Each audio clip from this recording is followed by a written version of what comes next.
Surface energy से discussion बाकी था। सरफेस एनर्जी का डिस्कशन करेंगे, क्या होता है surface energy.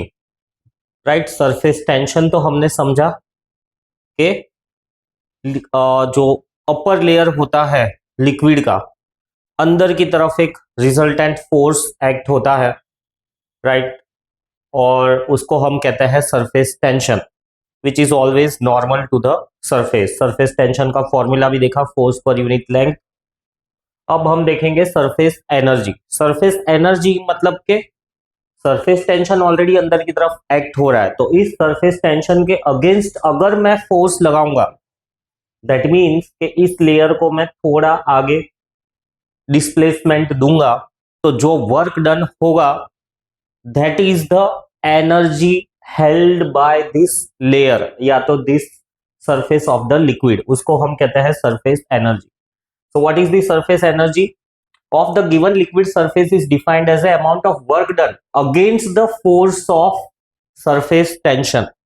Against the force of surface tension. Surface tension अंदर की तरफ इस लेयर को खींच रहा है और उसके अगेंस्ट हम उसको फोर्स देके बाहर की तरफ खींच रहे हैं, तो जो वर्क डन होगा, right, that is the surface energy. उतनी एनर्जी सरफेस के अंदर है। So let us try to calculate the surface energy, यानी कि work done is equals to force into distance, और लेट से मैं छोटा सा डिस्प्लेसमेंट x देता हूं। फोर्स कितना है यहाँ पे, राइट, सरफेस टेंशन के अगेंस्ट है, तो फोर्स हो जाएगा सरफेस टेंशन इनटू लेंथ, और दो लेयर्स है, एक ऊपर वाली और एक नीचे वाली, इसलिए 2l into x. 2l into x हो गया एरिया, और ये हो गई energy. x distance is slight increase in the breadth, इसीलिए इसको लिया है डेल्टा ए।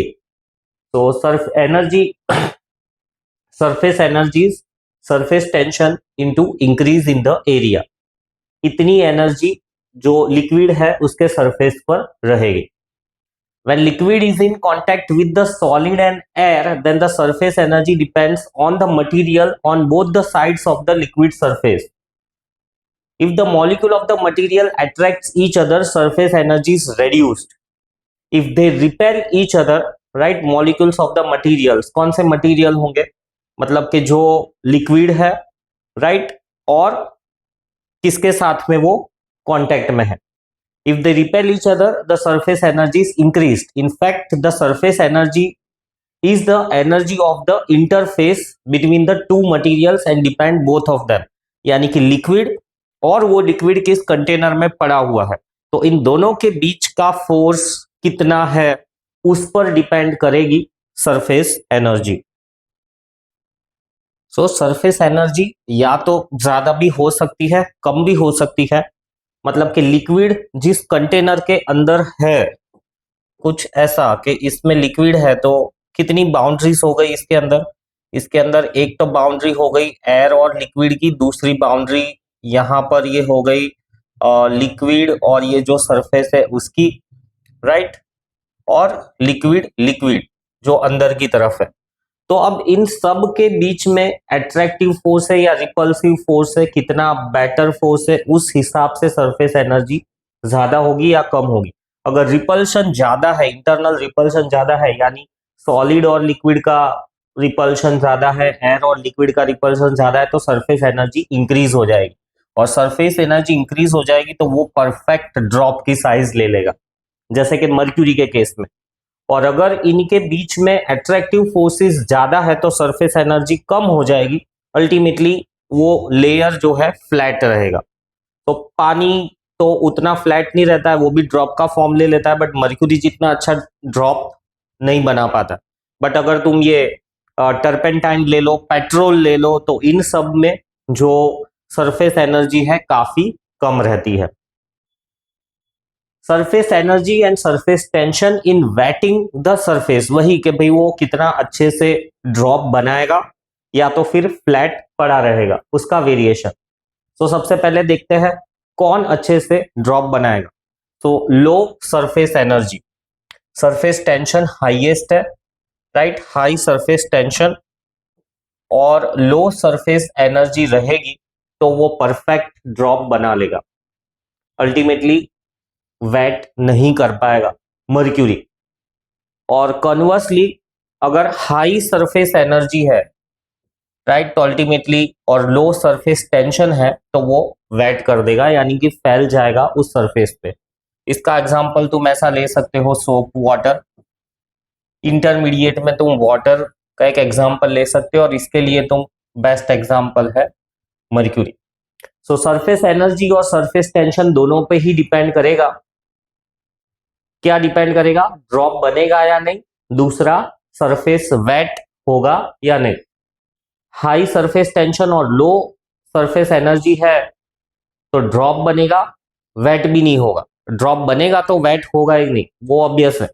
और कन्वर्सली हाई सरफेस एनर्जी है और लो सरफेस टेंशन है, राइट, लो सरफेस टेंशन यानी वो फैल जाएगा, फैल गया मतलब वेट कर दिया, यानी कि ड्रॉप नहीं बनेगा। सो surface energy, surface tension surface को वेट कर पाएंगे या नहीं कर पाएंगे। फिर नेक्स्ट है numerical number 8, rectangular film of the liquid is extended, right, from 5/3 to 6/5 if the work done is 3 into 10 to the power minus 4 joules, find the surface tension of the liquid। तो area बढ़ रहा है, work done दिया हुआ है, यानी वो surface energy वाला ही इक्वेशन लगेगा, राइट। डेल्टा ए, हमें सरफेस टेंशन ढूंढना है, तो ई अपॉन डेल्टा ए, ई हमें दिया हुआ है work done 3 into 10 to the power -4, और डेल्टा ए हो जाएगा, दो लेयर होंगे, ऊपर वाला और नीचे वाला। So final minus initial, final area है 6 इंटू 5 और इनिशियल एरिया है 5 into 3। So 3 into 10 to the power -4, 2 into 30 minus 15, तो 15 टू 30, तो 10 टू दावर -3 न्यूटन पर मीटर सरफेस टेंशन का ये जवाब है। 10 टू दावर -3 न्यूटन्स पर मीटर। जो सरफेस टेंशन है उसका यूनिट फोर्स पर यूनिट लेंथ, राइट, यानी 10 टू दावर -3 न्यूटन्स पर मीटर। पर ये सेंटीमीटर में दिया हुआ है, तो सेंटीमीटर्स को हमें मीटर में कन्वर्ट करना पड़ेगा, तो इधर आएगा 10 टू दावर -4, 10 टू दावर -4 आएगा, तो ये -4 इसके साथ में कैंसिल हो जाएगा, तो ये -4 नहीं रहेगा, तो आंसर आएगा 0.1 न्यूटन पर मीटर। फिर नेक्स्ट है excess of pressure on the curved surface of the liquid. Excess of pressure का मतलब क्या है?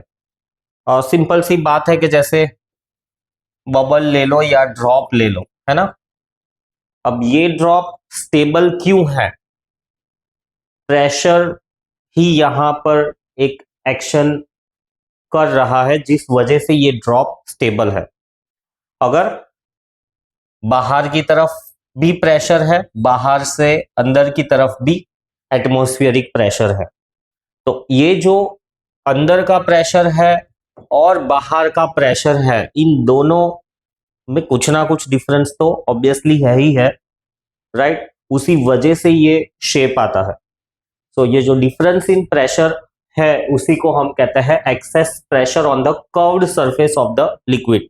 अब कर्व चाहे पूरा ड्रॉप ले लो, राइट, इलिप्टिकल ले लो, या तो ट्यूब के अंदर लिक्विड लिया हुआ है, इस तरह का मेनिस्कस बन रहा है, इस तरह का मेनिस्कस बन रहा है। Let's see, we know that a liquid molecule on the surface of the liquid is attracted by the force of cohesion in all the direction, and the force of surface tension acts tangentially to the liquid surface at rest, right। so surface tension जो भी liquid surface है उसके tangent पे, मतलब ये point ले लोगे तो इसके टेंजेंशियली जो सरफेस टेंशन है ये कुछ ऐसा एक्ट करेगा। The direction of resultant force on the molecule on the surface of the liquid depends on the shape of the liquid surface. मतलब कि अब ये एक पॉइंट मैंने कंसीडर किया है, तुम चाहो तो यहां पर कोई पॉइंट कंसीडर करो, राइट। तो ये पॉइंट कंसीडर किया है, तो अब इस पॉइंट पे नेट फोर्स कितना है, इस पॉइंट पे नेट फोर्स कितना है, इस पॉइंट पे नेट फोर्स कितना है, उस हिसाब से ये जो लिक्विड का कर्वेचर है वो डिसाइड होगा। That is what this line says. The direction of the resultant force on a molecule on the surface of the liquid depends upon the shape of the liquid surface.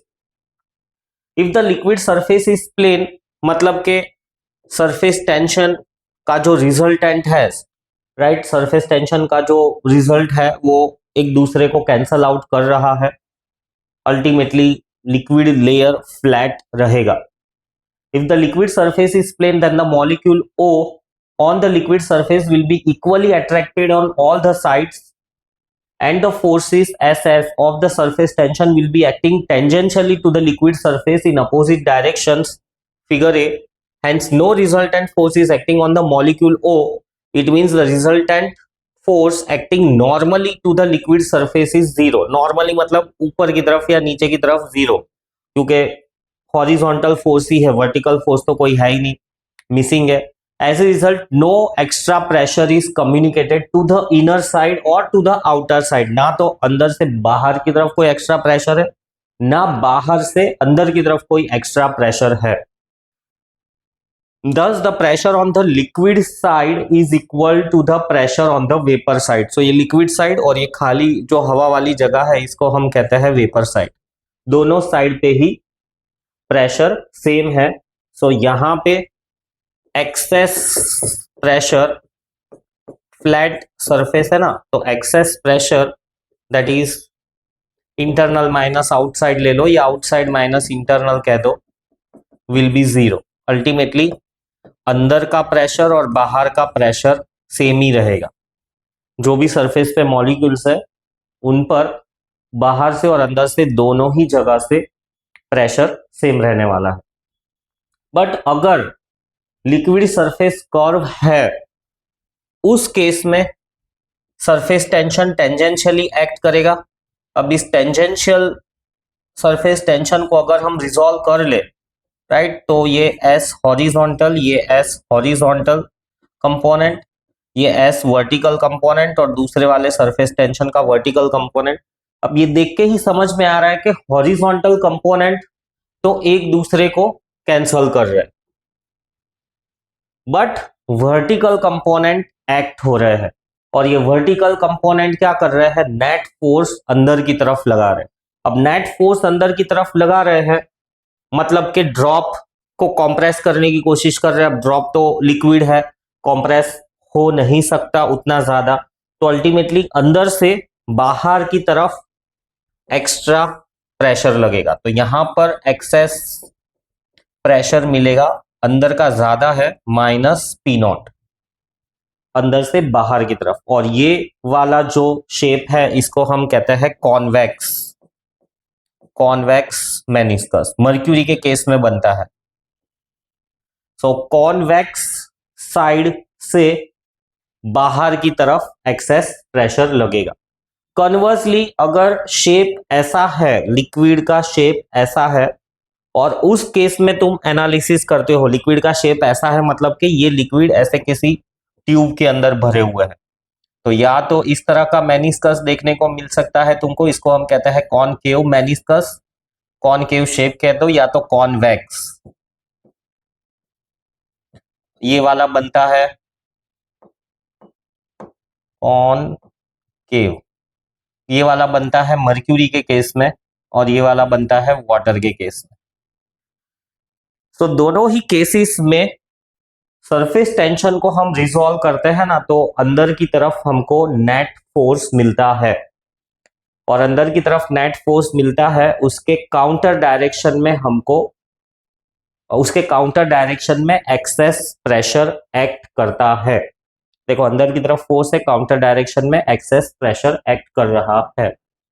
So conclusion में, in order that the curved surface of the liquid may be in equilibrium, right, अगर surface tension का ही resultant force act करेगा तो ये bubble compress या drop compress हो जाएगा, right, destroy हो जाएगा।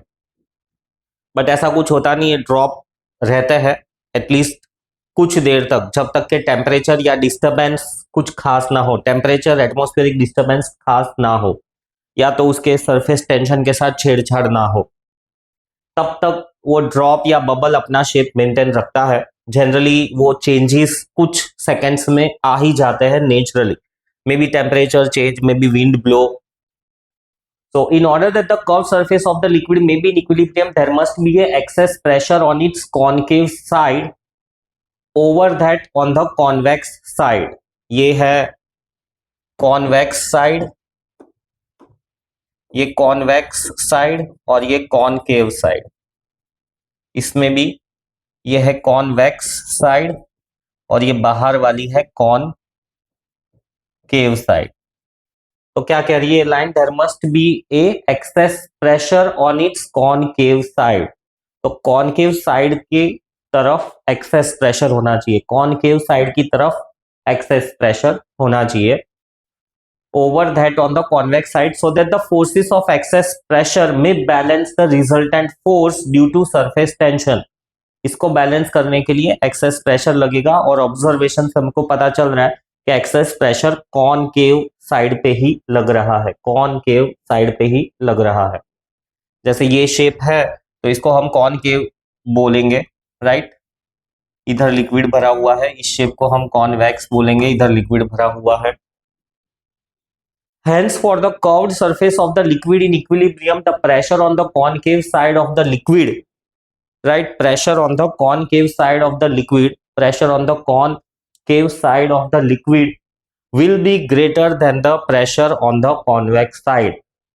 कॉनकेव साइड वाला प्रेशर बड़ा है as compare to the convex side. Excess pressure है तो सही, राइट, जो इस चीज को डिस्ट्रॉय करना चाह रहा है, मतलब इसको फ्लैट बनाना चाह रहा है, बट एक्सेस प्रेशर उतना सफिशिएंट नहीं है कि वो सरफेस टेंशन को काउंटरैक्ट कर सके।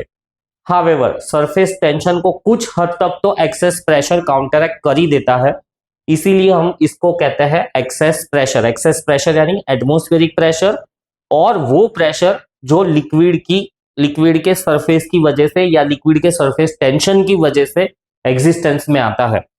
सो एटमॉस्फेरिक प्रेशर और सरफेस टेंशन की वजह से एग्जिस्टेंस में आने वाला प्रेशर, इन दोनों प्रेशर के डिफरेंस को हम कहते हैं एक्सेस प्रेशर, जो हमेशा कॉनकेव साइड की तरफ डायरेक्टेड रहता है, कॉनकेव साइड की तरफ डायरेक्टेड है।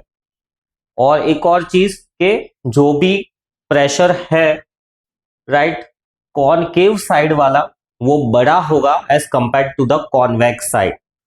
तो इसको सपोज हम ड्रॉप लेके भी समझे तो लेट्स से ऐसे ड्रॉप है, तो ये हो गई कॉन्वेक्स साइड और ये हो गई कॉनकेव साइड, राइट। तो अब इसमें से कौन सा प्रेशर ज्यादा बड़ा होगा, कॉनकेव साइड वाला या कॉन्वेक्स साइड वाला? कॉन्वेक्स साइड वाला प्रेशर बड़ा है या कॉनकेव साइड वाला बड़ा है? तो एक्सेस प्रेशर हमेशा इस तरफ है और ये जो सरफेस टेंशन की वजह से प्रेशर है वो सरफेस टेंशन, जैसे कि यहां पर तुम एक पॉइंट ले लो और सरफेस टेंशन की वजह से ड्राइंग करो, तो इसका जो नेट प्रेशर आएगा, राइट, अंदर की तरफ आएगा, ये सरफेस टेंशन की वजह से, और कन्वर्सली एक्सेस प्रेशर बाहर की तरफ, देखो कॉनकेव की तरफ जाता है एक्सेस प्रेशर, राइट। तो always the pressure on the concave side पे प्रेशर ज्यादा होना चाहिए तो ही ये शेप मेंटेन रहेगा। अगर अंदर की साइड पे प्रेशर ज्यादा है तो वो बर्स्ट हो जाएगा, राइट। ये इधर दिखाया हुआ है, वैसे ड्रॉप के भी केस में ये वाला है। तो कॉन्वेक्स में अंदर की तरफ ये सरफेस टेंशन की वजह से, राइट, और एक्सेस प्रेशर बाहर की तरफ जनरेट होगा। So excess pressure is the difference in the pressure. इसको ऐसे भी समझ सकते हो, जैसे ये सेम ड्रॉप का ही एग्जांपल ले लो, तो बाहर से अंदर की तरफ एटमॉस्फेरिक प्रेशर है और अंदर से बाहर की तरफ इंटरनल प्रेशर। तो P I minus P not, actually अंदर की तरफ थोड़ा प्रेशर ज्यादा होगा, बाहर का प्रेशर ज्यादा होगा तो ये तो एग्जिस्ट ही नहीं कर पाएगा, अंदर से बाहर की तरफ का प्रेशर ज्यादा है। सेम हमारी तरफ हम शेप में क्यों रहते हैं, ब्लड प्रेशर थोड़ा सा ज्यादा है एटमॉस्फेरिक प्रेशर की वजह से, इसीलिए हम हमारा शेप मेंटेन कर पा रहे। सेम वे ये ड्रॉप बबल दोनों के केस में ही इंटरनल प्रेशर थोड़ा सा ज्यादा होगा, जो इंटरनल प्रेशर है वो थोड़ा सा ज्यादा होगा, इसी वजह से वो ड्रॉप या बबल एग्जिस्ट कर पाता है। Next, excess of pressure inside the liquid drop. अब ड्रॉप के केस में हम एक्सेस प्रेशर कैलकुलेट करते हैं। सो पी आई अंदर का प्रेशर, अंदर से बाहर की तरफ, पी नॉट बाहर का प्रेशर, एटमॉस्फेरिक प्रेशर कह दो। एक्सेस प्रेशर हमको मिलेगा P I minus P not, ये होगा एक्सेस प्रेशर। मैंने कहा जैसे कि हम खुद को ले ले, खून का प्रेशर थोड़ा सा ज्यादा है, अब ये एक्सेस प्रेशर क्या करेगा, जो भी ड्रॉप है उसको बड़ा करने की कोशिश करेगा। सो एक्सेस प्रेशर की वजह से जो वर्क डन होगा वो कितना हो जाएगा, force into change in area. Let's say ये एक्सेस प्रेशर ने थोड़ा सा जो रेडियस था वो डेल्टा आर से बढ़ा दिया, फोर्स का फॉर्मूला आएगा pressure into area into delta A, right. ये जो प्रेशर है एक्सेस प्रेशर ही काम कर रहा है, इंटरनल प्रेशर नहीं, दोनों का जो डिफरेंस है वही, सिर्फ इंटरनल प्रेशर तो फाड़ देगा बॉडी को, पर दोनों की वजह से जो नेट बैलेंस आ रहा है वही एक्सेस प्रेशर वर्क डन कर रहा है। सो प्रेशर इनटू एरिया कितना था, एरिया था 4 पाई आर स्क्वायर, और चेंज इन एरिया कितना हुआ, सो चेंज इन एरिया हुआ 4 पाई डेल्टा आर का स्क्वायर, राइट। ये हुआ work done by the excess pressure.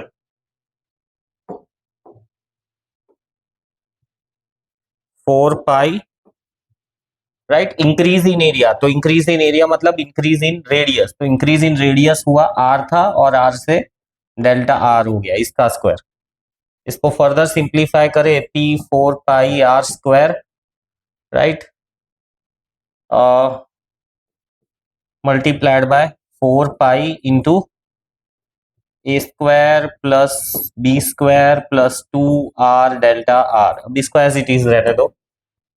अब ये जो वर्क डन है इस वजह से जो एनर्जी है वो भी इंक्रीज हो जाएगी, क्योंकि एरिया बढ़ गया, और सरफेस एनर्जी मतलब जो सरफेस की वजह से पोटेंशियल एनर्जी होती है वो।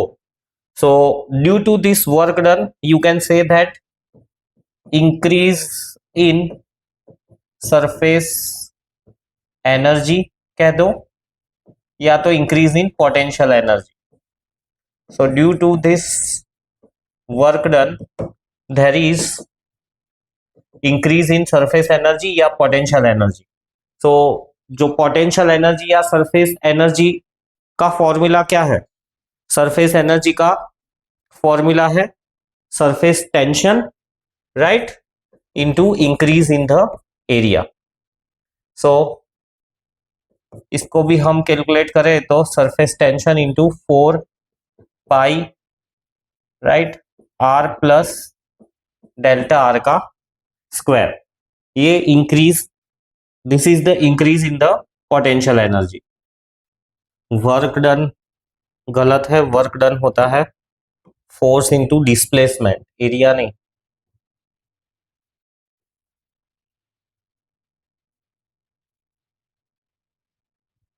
वर्क डन आएगा फोर्स इंटू डिस्प्लेसमेंट, फोर्स मिलेगा प्रेशर इंटू एरिया, डिस्प्लेसमेंट कितना हुआ है delta R. So pressure area originally था 4 pi R square into delta R. इस वर्क डन की वजह से इंक्रीज इन एनर्जी ये आई, राइट। अल्टीमेटली वर्क डन ऐसे कैलकुलेट करो या वर्क डन पोटेंशियल एनर्जी में कितना इंक्रीज हुआ ऐसे कैलकुलेट करो, दोनों ही इक्वेशन वर्क डन के ही है, तो we can equate the equations, right? This is the work done we have calculated conceptually, and this is the work done we have calculated due to increase in the energy, right? So दोनों को equate करें तो P into 4 pi r² delta R equal to S 4 pi r plus delta R का whole square. 4 pi gets cancelled, इसको आगे solve करें तो P r² delta R is equals to S into a² plus b² plus 2r delta R। तो हमको P को subject बनाना है, तो S इंटू, राइट, और वर्क डन दो सरफेस एरिया से, नहीं ड्रॉप है तो ड्रॉप में तो एक ही सरफेस रहेगा,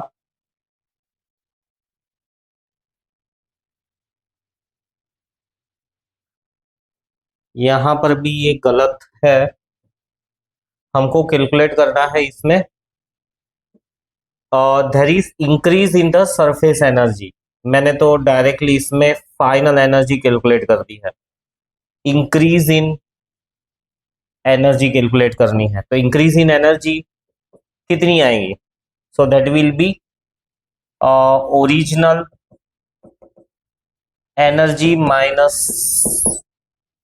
final energy into surface tension. Original energy कितनी थी इसकी? Original energy minus final energy. Original energy थी एरिया, राइट, जो भी एरिया था उसका वो इनटू सरफेस टेंशन, और फाइनल एनर्जी आ गई जो भी नया एरिया आया into surface tension. Original area था 4 pi r² into surface tension, नया एरिया आया 4 pi r plus delta R का square into surface tension. 4 pi r² S minus 4 pi r² S minus 4 pi delta R² S minus 4 pi r delta R into S। सो ये दोनों cancel out हो जाएंगे, right, बचेगा final minus initial आता है, ये पहले आएगा ये बाद में आएगा। चलो फिर से लिखते हैं,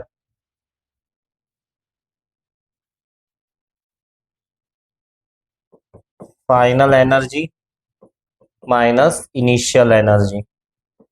फाइनल एनर्जी होगी area into surface tension, initial होगी area into surface tension. Final area है 4 pi r plus delta R का square into surface tension, minus initially energy थी 4 pi r² into S। Initial energy थोड़ी कम थी, right, surface छोटा था, अब सरफेस बड़ा हो गया, फाइनल एनर्जी बढ़ जाएगी।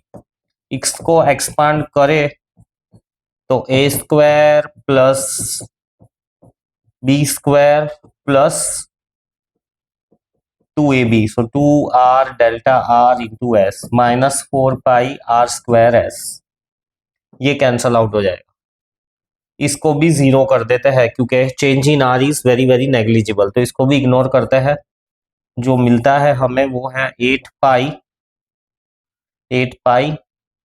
r delta R into S।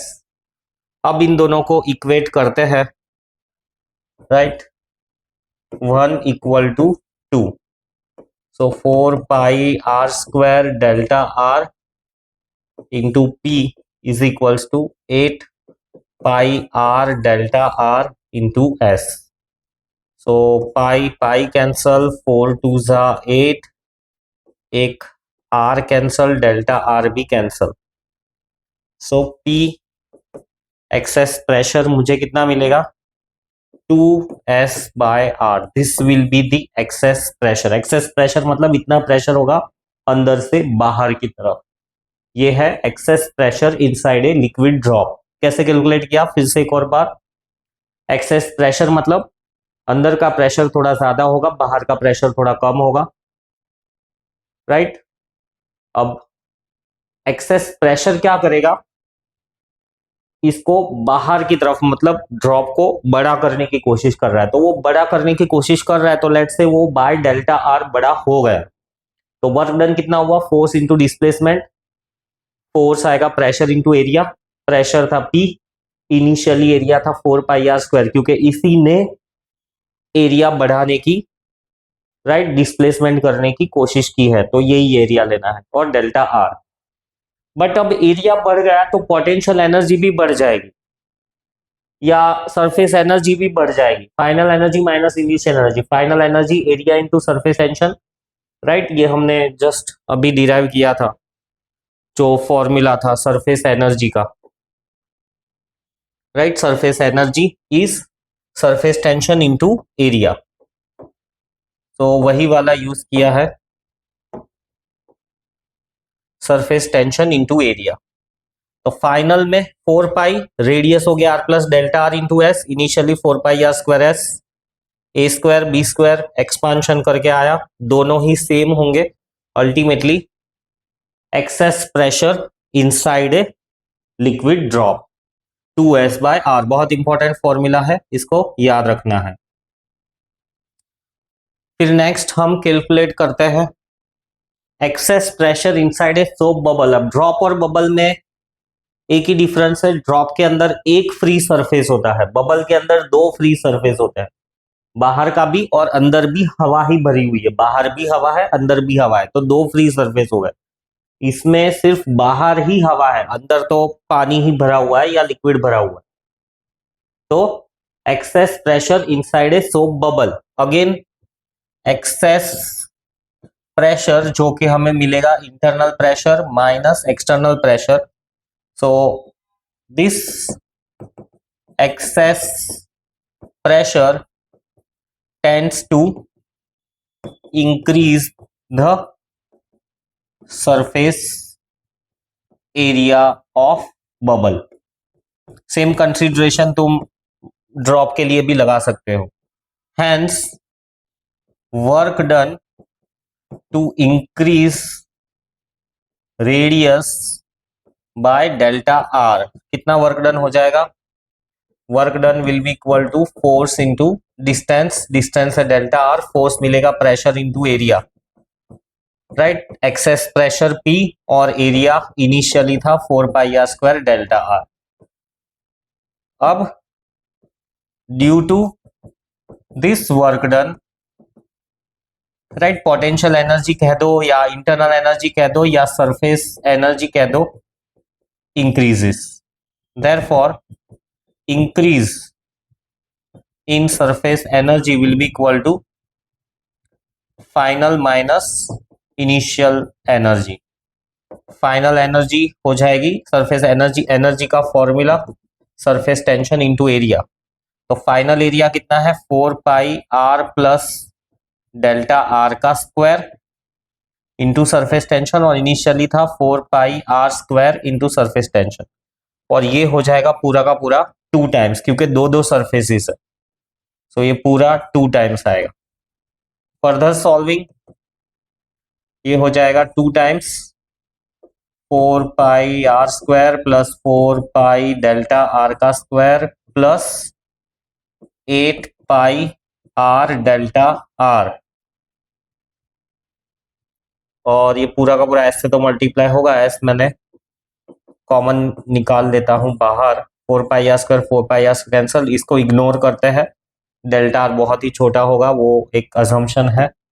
Ultimately equation number 1 equation number 2 दोनों को इक्वेट करेंगे, so P 4 pi R square delta R equal to, यहां पर क्या बचेगा 2 into 8 16 pi R delta R into S. P को सब्जेक्ट बनाना है, राइट, पाई कैंसल, एक R cancel, delta R cancel, so P will be 16s upon 4r, right, so ये हो जाएगा 4s/r। ये है excess pressure inside the soap bubble, access pressure inside the soap bubble. फिर next है excess pressure inside N air bubble में अलग अलग केसेस है। Air bubble in a liquid, वैसे सिर्फ air bubble in a liquid नहीं, बहुत अलग अलग केसेस है, सारे ही केस अलग है। तो पहला वाला केस है, consider an air bubble of radius R just inside a liquid of the surface tension S, मतलब लिक्विड के अंदर है, जस्ट इनसाइड, मतलब बहुत गहराई में नहीं है, जस्ट इनसाइड। सो भले बबल के दो सरफेस होते हैं, पर जब वो लिक्विड के अंदर इमर्स्ड है तो एक ही फ्री सरफेस हुआ, दूसरा सरफेस तो पानी के कांटेक्ट में है। हवा में है तो दो फ्री सरफेस हुए, और लिक्विड में है तो एक ही फ्री सरफेस होगा। और एज पर दैट जो उसका सरफेस टेंशन होगा 2s/r, जो भी रेडियस है उसका। सो एक फ्री सरफेस के लिए ये, और दो फ्री सरफेस है तो 4s/r बबल, बट ये एयर में है, एयर में है। और यही बबल अगर पानी में होगा तो उसको हम ड्रॉप कंसीडर करेंगे 2s/r। और यही बबल जब पानी के अंदर है, ये जस्ट सरफेस के नीचे है, but it is at a depth h below the free surface.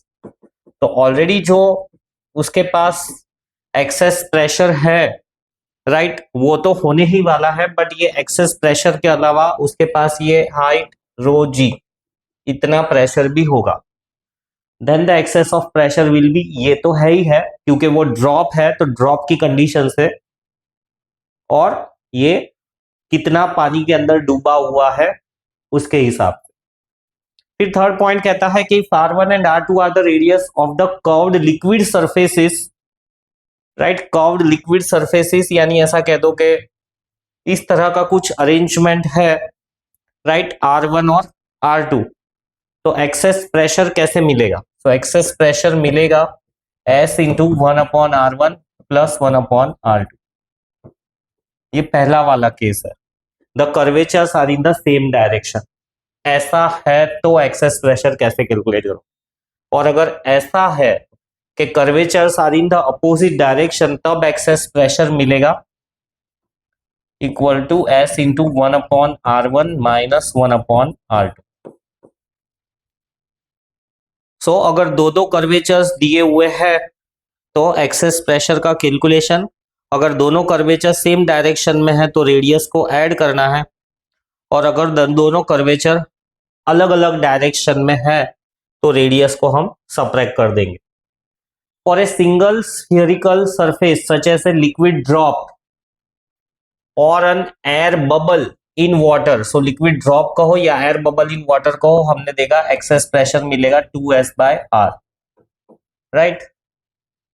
तो अगर ये वाली भी कंडीशन हम रख देते हैं, पहली वाली, राइट, r1 प्लस r2,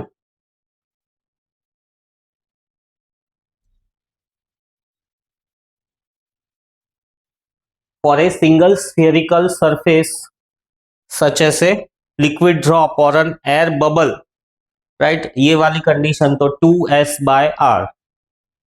तो इस फॉर्मूला में r1 plus r2 P is equals to S into 1/r1 plus r2, right. क्योंकि दोनों ही कर्वेचर मतलब ऐसा है, तो इसको चाहे तुम ड्रॉप गिन लो या बबल गिन लो, बट ये जो कर्वेचर है जो कि एयर का है, और ये जो कर्वेचर है पानी का भी है, तो कर्वेचर दोनों सेम ही डायरेक्शन में हुए। तो यही फॉर्मूला अप्लाई करेंगे हम, तो it will get reduce to 2s/r, और ये ऑलरेडी हमने डिराइव करके भी देखा। फिर उसके बाद में है if the surface is a liquid film, right, liquid film, और फिल्म मतलब दो फ्री सरफेसेस, मतलब के बबल हो गया।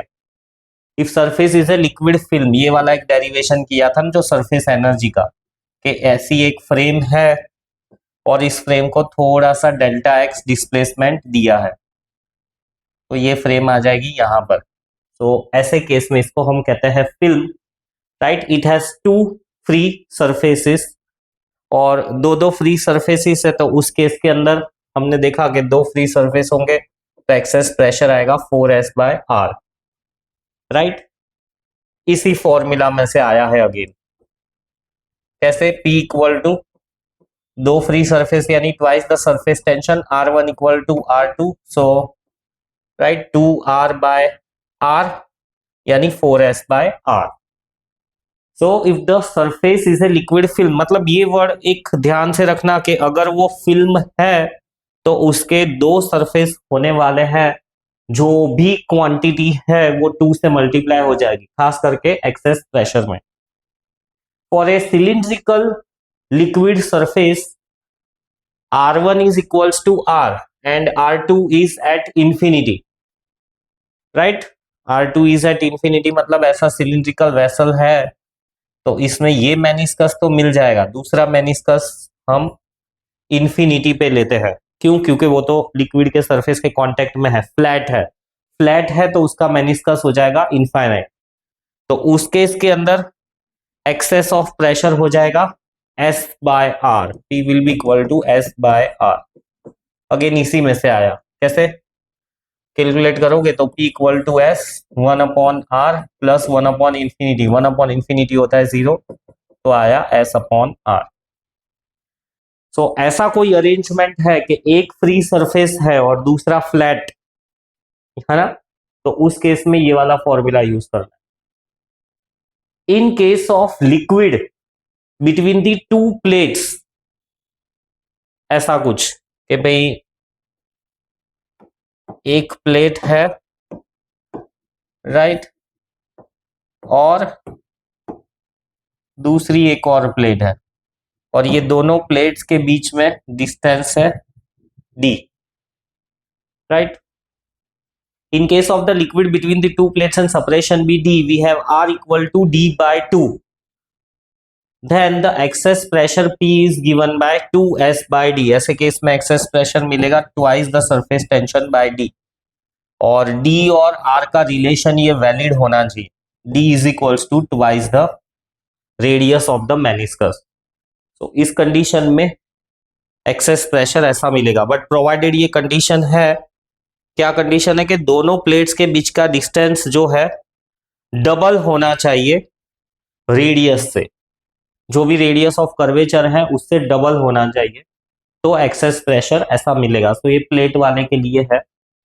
If A is the area over which liquid wets the plate then the force required to separate them, तो force का तो फॉर्मूला सिंपल ही है, pressure into area, so 2SA by D. इतना फोर्स लगेगा प्लेट को सेपरेट करने के लिए। A is the right area over which, तो जनरली ऐसी दो प्लेट्स, जैसे कांच के ऊपर कांच रखो बीच में पानी रख दो तो वेरी चैलेंजिंग हो जाता है उसको सेपरेट करना, है ना। कोई पतली सी प्लास्टिक की या मेटल की प्लेट गिर गई और वहां पर पानी है तो वो हम हाथों से कितना भी उठाने की कोशिश करें वो उठती नहीं है। क्यों? क्योंकि वो एक्सेस प्रेशर की वजह से बंध जाती है। So this is about the excess pressure and various conditions. फिर एक न्यूमेरिकल है, there is an air bubble, air bubble का रेडियस दिया हुआ है 1 mm मीटर में, in a liquid, right. Bubble liquid के अंदर है तो इसको हम ड्रॉप मान के चलेंगे। Of surface tension, surface tension को कोई कोई बुक में T से भी रिप्रेजेंट करते हैं, हम हमारी बुक में S से ही रिप्रेजेंट करते हैं। सरफेस टेंशन एंड डेंसिटी दी हुई है 10 to the power 3 kg per meter cube. The bubble is at a depth of 10 centimeter. So 10 into 10 to the power minus 2 meter below the free surface. By what amount is the pressure inside the bubble greater than the atmospheric pressure? So bubble को अगर बने रहना है तो excess pressure खुद में बना के ही रखेगा। ये सेम चीज हो गई कि हम खुद भी पानी के अंदर गए और हमको बने रहना है तो अंदर से बाहर की तरफ प्रेशर बना के रखना पड़ेगा, जो होगा 2S by R plus H rho G. ये ड्रॉप के केस में है, हमारे केस में ऐसा फॉर्मूला नहीं है। बायोलॉजिकल थिंग है तो इंटरनल प्रेशर कुछ ऑटोमेटिकली एडजस्ट हो जाता है।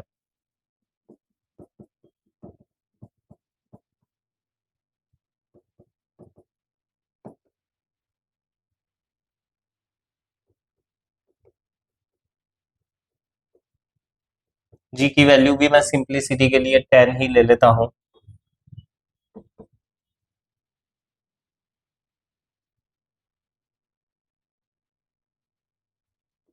ये हो जाएगा 150 प्लस 10⁻², 10⁻³ 1000।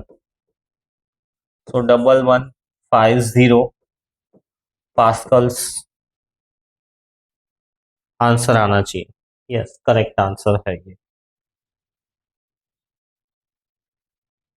आज के लेक्चर के लिए इतना ही। नेक्स्ट लेक्चर में अगला डिस्कशन कंटिन्यू करेंगे। तब तक के लिए बाय बाय।